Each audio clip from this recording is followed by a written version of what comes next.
Bueno, gracias por la invitación. Es un honor para nosotros estar aquí, para apoyarles en sus esfuerzos tan importantes de rescatar a los niños de Dios que están sufriendo mucho.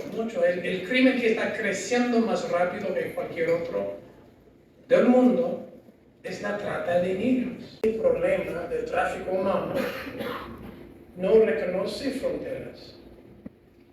De hecho, los traficantes mismos utilizan las fronteras para esconderse, para mover niños y esconderse. Los traficantes siempre quieren niños perdidos, no solo físicamente, sino oficialmente. Por ejemplo, los niños del Amazonas ni tienen certificados de nacimiento. 300,000 niños en esta frontera. 300,000 niños, todos esclavos. Por sexo, labor, hasta la cosecha de oro de niños. Se puede comprar en el mercado negro un corazón de niño por $200,000.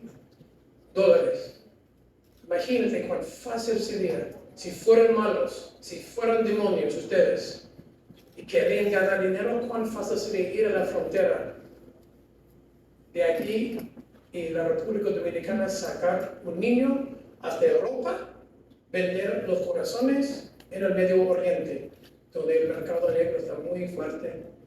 Podría ser lo mismo en Canoa, este pueblo, nadie está cuidando bien a los niños. Y ellos pueden y están haciéndolo ahora aquí en el Amazonas.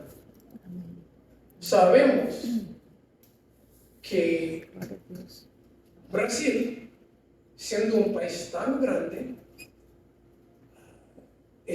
siempre está de todos los países, los 5 que sufren con este problema de la cosecha de órganos de niños.